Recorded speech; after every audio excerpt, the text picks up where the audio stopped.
All right, I'm looking forward to it. Okay, so today I have the privilege of interviewing a radiologist. Dr. Greditzer is joining us, I think, from Missouri. Yes, that's correct. Great. So this is the first time we've met. So obviously we are gonna learn as we go, and I'm excited to get to know you and just how you got into the field. Obviously creeped on your LinkedIn a little bit, and I think you've got probably some good stories to share along the way on how you got to where you are today. So I will just let you go ahead and introduce yourself, and then I will just ask some questions from there. Okay. Yeah, I'm Tate Greditzer. I'm a radiologist. I actually specialize in musculoskeletal radiology. I do a lot of sports medicine. As you can see, some of my photos in the back here. And yeah, so I actually have I've had a very fortunate career. I'm a assistant professor of radiology at the Hospital for Special Surgery. And I'm also with a private group called Orthopedic Radiology Specialists. So we have centers in Miami, St. Louis, and then also Jacksonville, Florida. So, Very good. kind of get the best of both worlds. How I got into radiology, honestly, it was my dad. My dad's a radiologist. So that's kind of how I started. But I remember I was doing a rotation in medical school. I was actually doing a surgical rotation in South Africa. Wow. And yeah, so that was a very cool experience. I got to like go surfing when I was done at the hospital and met a bunch of cool South African guys and barbecued and had fun. But when I was at the hospital, the surgical every morning the surgeons would meet with a radiologist in the basement because that's where we live. Uh, Right. I should have turned the lights out actually to I really. know that would have been so perfect. But yeah, and it was really cool because I wasn't really thinking about a radiology. I was thinking, oh, I wanted to be like a neurosurgeon, and I'm glad I didn't because I have a much better life now. Not that there's anything wrong with neurosurgery, but radiology has afforded me a lifestyle where I get to, spend a lot of free time playing golf, doing that stuff. But anyway, we would meet with the radiologist every morning, and like these surgeons like would hang on her every word, and I thought that was really really cool. Like, she was, they came to her with everything that they questions they had, and you're really not, as a radiologist, you're not, the way I practice medicine is you're not you don't interact with patients that much, but you interact with other physicians a lot. And that's what I love about the field is you're really a doctor's doctor. So Yeah. my whole day talking with, other surgeons that are asking me questions, or what imaging study should we do, or what do you think about this. So you really, like, I really don't interact with patients that much as a diagnostic radiologist. Now if I do procedures, that I'm interacting with patients, but really, it's for radiology procedures. I'm not an interventional radiologist. We do very quick procedures, so I'm not seeing these patients in clinic or follow up, but I will follow up with their referring clinician, and I get to talk to them. I mostly interact with orthopedic surgeons, and I feel like it's just been a good fit for my practice so far. They, kind of like bros, and I consider myself a bro. So. That's awesome. So how did you decide to specialize more in the orthopedic side versus, Oh I guess, yes. all the other specialties? I don't even know all the other specialties for a Yeah, I mean, you radiologist, can do but any kind of radiology. You can do interventional radiology, you can do abdominal radiology, chest radiology. Some people are just kind of general radiologists and they kind of just right. do everything. When I was a resident, did my residency at the University of Miami, and one of my attendings there trained at the Hospital for Special Surgery in New York, and he was just this awesome guy, and he knew so much. And the orthopedic surgeons were always coming into his office, and he read for the Miami Marlins, and it was kind of really inspiring. And I thought, that's the way I want to practice medicine. Yeah. So I tried like following in his footsteps. He's much smarter than I am, but I try. I doubt it. If you wanted to do neurosurgery, I'm guessing you're a pretty smart guy. I just said I wanted to do it. I didn't say. Sure. Well, that's awesome. So I did have shoulder surgery. So I'm obviously not that I'm like some big sport person by any stretch of the imagination. It was an old injury. So obviously my surgeon talked to someone like yourself to like go through that plan. So that makes sense that I never really thought about that, how radiologists, I mean, you're still impacting a patient's like journey, I guess, so. but yeah, just not quite as directly. So Yeah. no, that's really neat. What surgery did you have?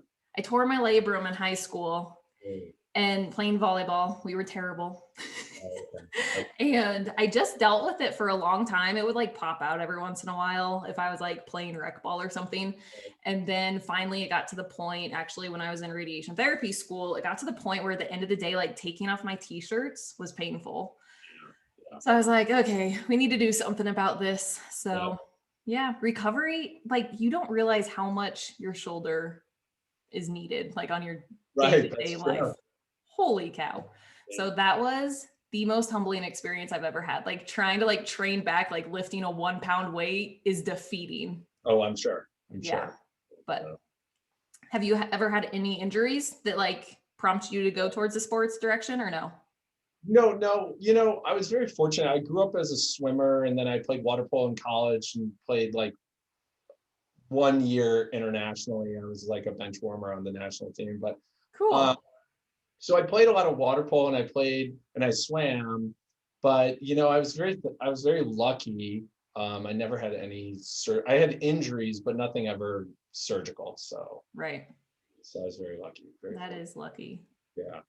Wow. Okay. So where are you from? Are you from the Miami area? No, I'm from Missouri. So I'm Okay. from, yeah. I grew up here. I moved here from, my dad was in residency at the Mayo Clinic. I was born up in Rochester, and then Got it. my mom was sick of the cold and was threatening to divorce him if he didn't leave. So Not that Missouri's that much better. yeah. So my mom and dad are both from St. Louis, so they moved back here when I was like 3 years old. So I've been here. Very good. I'm originally from Nebraska, so close-ish. Oh, Huskers. Oh yeah, well, other than we're like not good. We're trying. You guys' glory years of fun. Back in the 90s. So you must be able to do, which again, this lifestyle, which would be beautiful as a physician. So do you work a lot of remote if you're still connected in New York and Jacksonville and Florida and all of that jazz? That's the beautiful thing about radiology is that, you know, I have most of the surgeons call my cell phone anyway, but I have a direct line to New York, and so I read from the PAC system from New York or Jacksonville or, you know, St. Louis, wherever. So it's kind of nice. You don't really, I'm in an office. I don't have to be in a hospital, you know, which is nice. So I don't do as many procedures as I used to, but Okay. I still travel back and forth to New York to do procedures for like a week or something. Okay. Very good. And for someone that might not know, obviously most people listening to this podcast are going to be technologists, but just so they can like relate, like, oh, obviously I've worked with radiologists doing that. So what are like some normal clinic procedures that you would do? Oh yeah, so I do a lot of ultrasound guided injections, actually. Yeah, Okay. so I do a lot of those. Primarily, that's what I do now. Some fluoroscopic injections, like here in St. Louis, I'll do arthrograms. You know, so I mean, I don't really consider that a procedure, but I guess technically it is. So I will actually travel to different centers and, you know, just put a needle in somebody's joint and see you later. Nothing to it. I'll go read it at home. So yeah. Okay, so this is of course stereotypical, and we kind of joked about it earlier. So do you sit in your office in the dark? I totally do. Yeah. I totally do. I had one of my I'm in like a kind of financial area in St. Louis. So a lot of my buddies that are not in medicine will come by and, you know, come to my office after work. We'll have a drink or something like that.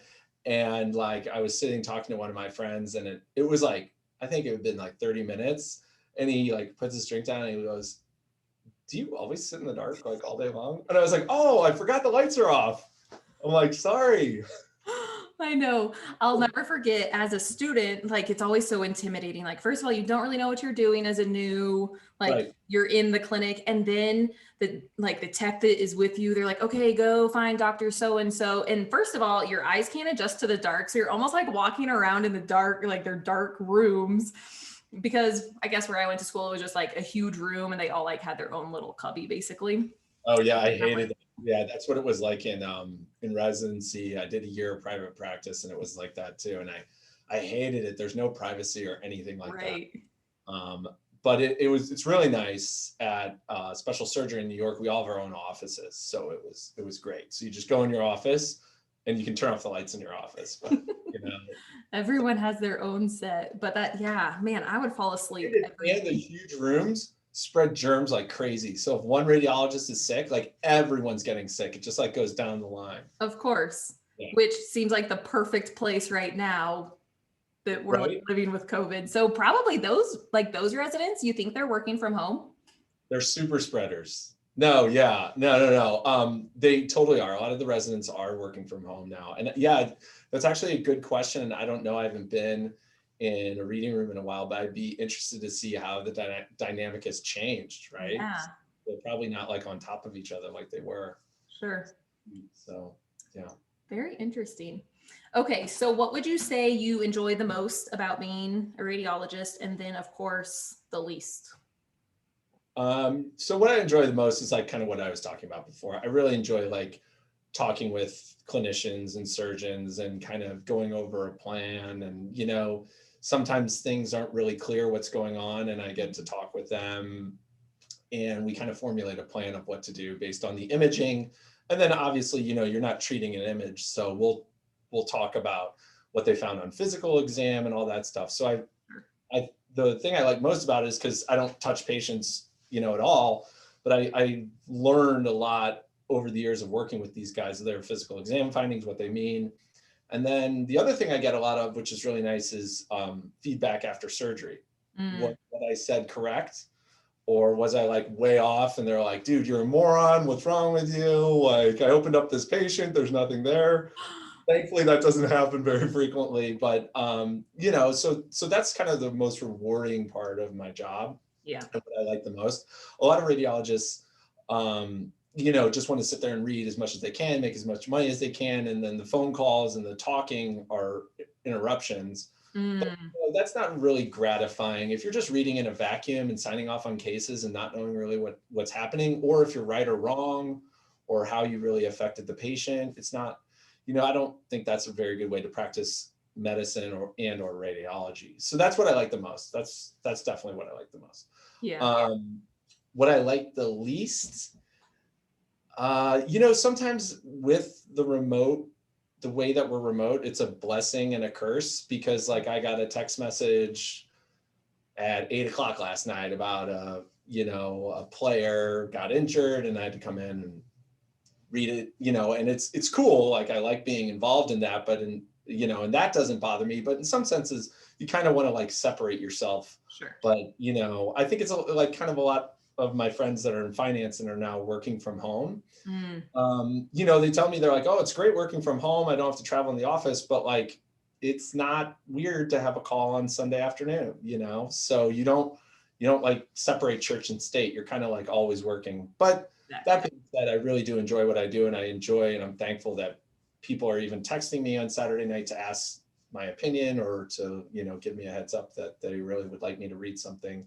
Right. So, so in some way that's not the thing I like least about radiology, but it's just sometimes hard to remove yourself in today's world. Like, when my dad practiced, there was no reading from home, or Right. for a lot of his career, there wasn't a PACS. So he went in, read, and no one would even think to call you because you couldn't, you're not in a hospital. So.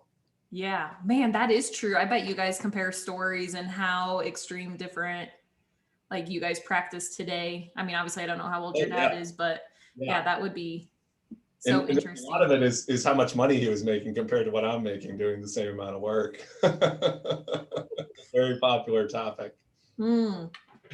Very interesting. Okay, so it sounds like it's probably really easy for you to stay motivated because you genuinely enjoy your job, which thank goodness. I hope that most people enjoy what they're doing day in and day out, because that's obviously what we're doing most of our life. Right. Yeah. But what would you say? I love how you mentioned like you like to hear after surgery. And I think in the orthopedic world, that's probably really easy to do. Right. To like see the big picture, like complete the circle of hair. But what would you say motivates you to wake up every day and just like give it your best every day that you step into work? Yeah, I would say just like as long as people keep calling me and asking for my opinion, I think every time I get a phone call and someone wants me to look at something, I'm very flattered, because they could call someone else, Sure. or, a lot of these surgeons, I focus a lot on orthopedic surgeons because that's 98% of what I interact with. But, a lot of these guys are not bad at reading cases, and a lot of them, think, I can see what's going on and I'll see in surgery and I don't really need to talk to a radiologist, or I don't really care what he says. So, a lot of them, and they're very good at, what they do. If they focus on one certain aspect of orthopedic surgery, they just do shoulders all the time. That's all the images they're seeing. So I'm very flattered anytime that someone is asking for my opinion. So that's kind of what motivates me. It's really nice when people call you or text you and say, hey, what do you think about this?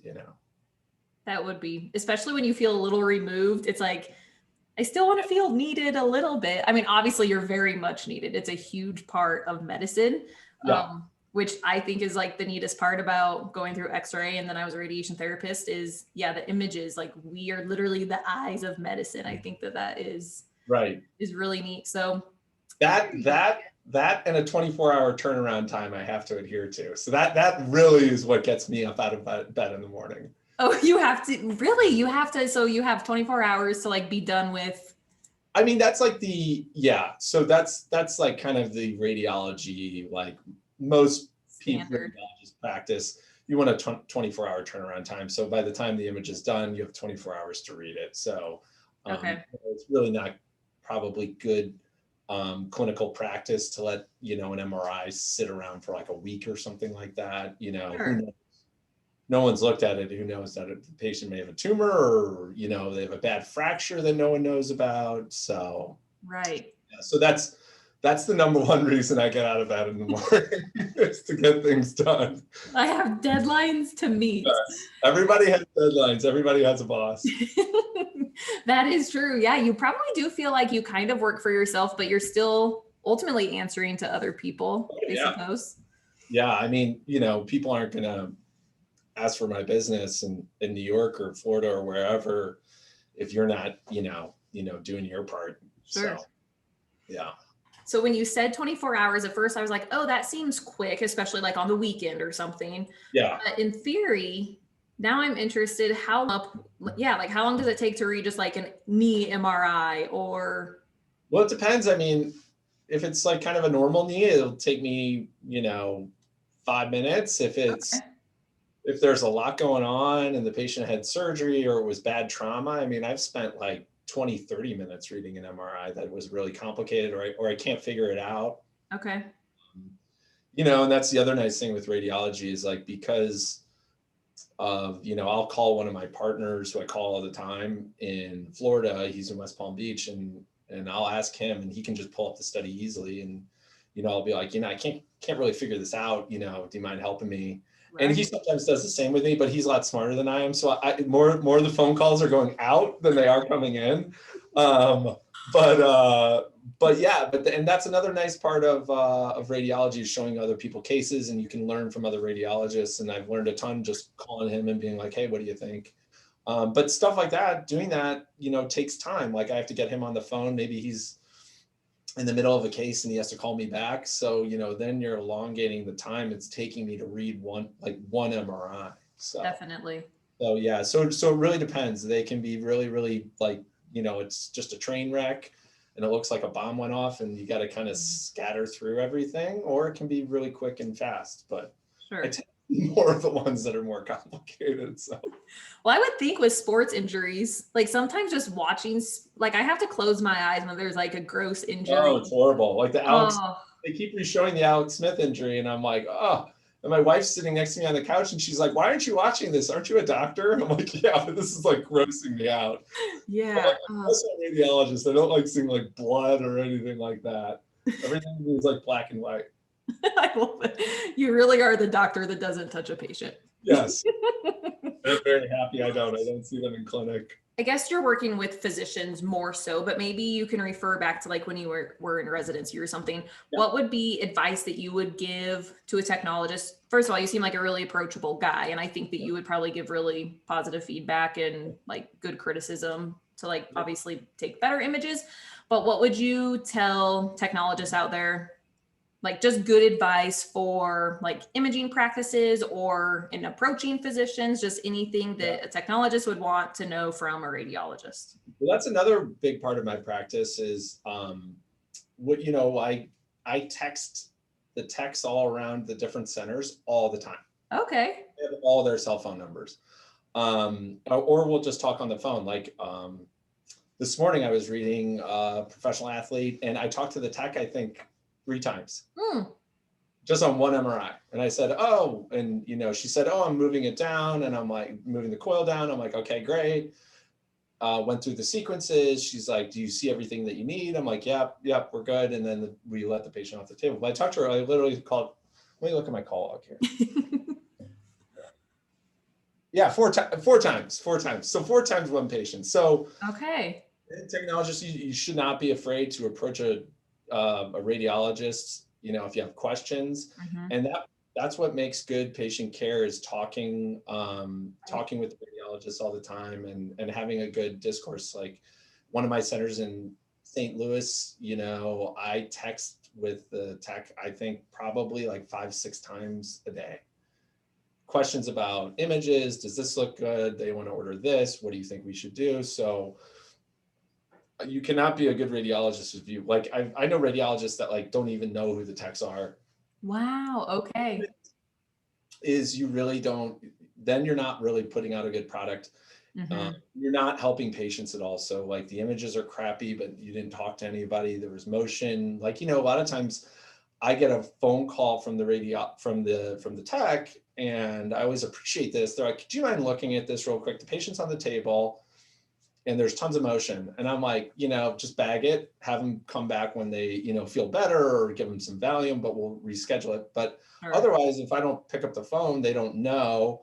And that image, the study's done, you've wasted the patient's time, you know, my time, because I can't see anything. There's so much motion. So I think it's really, really important to have a really good discourse, know your radiologist well, and work with them. You know, I mean, when I was a fellow at special surgery, I used to just go down in MRI and like sit with them and like watch how they plotted and performed exams and patient positioning. Because even like patient positioning, like, you know, with my shoulders, I'll like always read my text to right active, like the shoulders like internally rotate. I'm like, come on, dude. I'm like, you got to externally rotate, you know, you need like, so like it helps me knowing what their job is. So what kind of coils they have, you know, like I have a problem right now with one of our magnets. We have this shoulder flex coil, and it's this flexible coil, and the patients are moving around all over the place. So it's like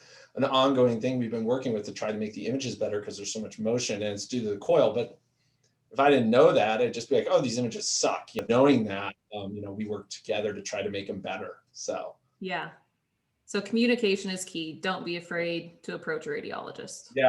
I mean, some of them are going to be mean to you, but you just got to have a thick skin. It's like being it's like being a med student, you know?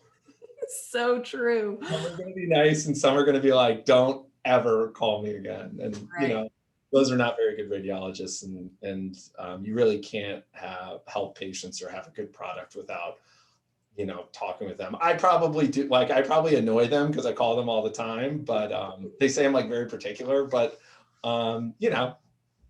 But at least you're communicating. Buy lunch, right? I think I would rather have a physician that's at least open to talking to me versus like me being scared, like he never talks to me unless he's like angry and like always yelling that we did this wrong. Cause then of course I'm not naturally going to just pick up the phone and call and have him confirm something. So. Right. Yeah. And I can't tell you how much I've learned from technologists as a radiologist, stuff that they didn't teach me in residency.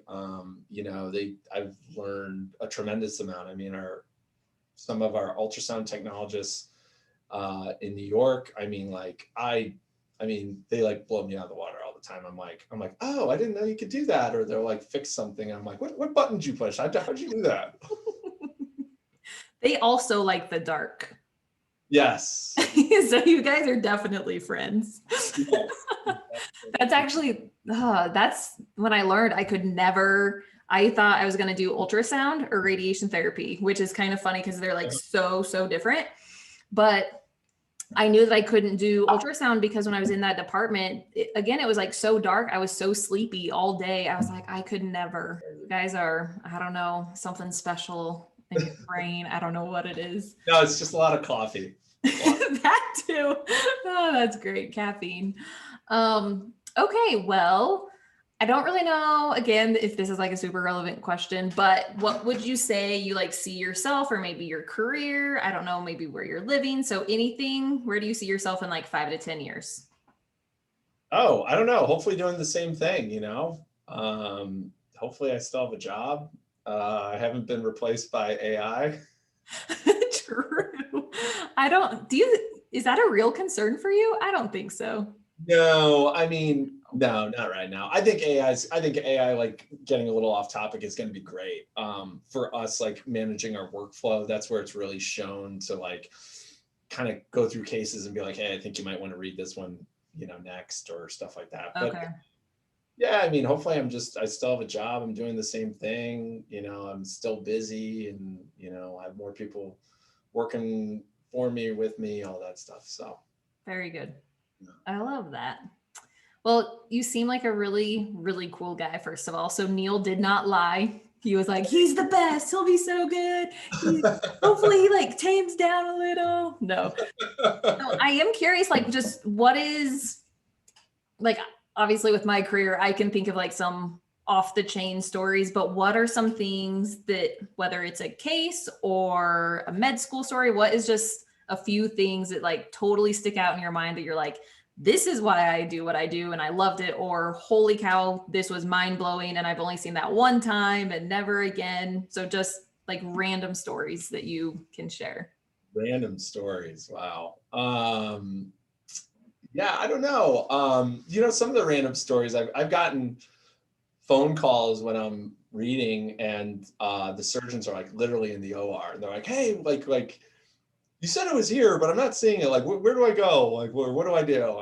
And so like stories like that are kind of crazy, because like your blood pressure goes up. You like, I hear the machines and the anesthesiologist, and I'm like, oh my God, like this is kind of crazy. So like stuff like that happens, and that's kind of infrequently I get calls like that, but sometimes it happens, and you're like, kind of like, whoa, oh my God, this is really important. It's not just black and white. Right.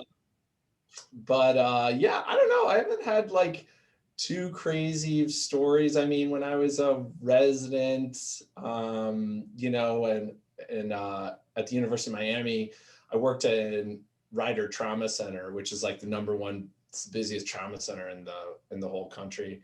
And the stories out of there were just, just absolutely insane, that we would, we'd sit and read man scans all night long. And a man scan, for people that don't know, it's, you do a CT from like the top to the bottom. So you can imagine how long that would take to read, and just the crazy trauma that we would see, probably other trauma, self-inflicted trauma that's not probably appropriate for this podcast, of people sticking things where they shouldn't. I'm sure. I once seen a shampoo bottle. I thought that. Oh. Yes. I'll never understand. Yes. I won't either. Not judging, but I just don't understand that. Yeah, so as a radiologist, I've seen all kinds of crazy stuff. So I guess I just want to end with, it's very general, but I'm just asking everyone, what is one thing that you're grateful for? I'm grateful for? Yeah. I'm grateful for my wife. She's great. So she's been so understanding. I met her when I was a resident, and I'd never heard anything about, working long hours. And she's always, very supportive. And I've dragged her all across the country, like from Miami to New York to St. Louis, and never complains, and is always very supportive, and always tells me, she's like, you're so lucky. She's like, so many people hate their job, and she's like, you really like love what you're doing. And she's like, you're a total nerd about it, and it's great. Like, so So yeah, so that's one thing I'm really grateful for, because I have a lot of colleagues I work with that their wives, don't understand. They, work long hours, or they have to take call, and they're never around. So yeah, so that's definitely what I'm grateful for. That's amazing. I'm like such a sucker for love. So to hear any like spouse like talk highly of their significant other, I just love that. So Yeah, I'm so yeah. glad you ended on that note. Okay, well, that is all I have, unless there is something else that you just think anyone or everyone should know. Text, just don't be afraid to talk. Reach out to the doctor.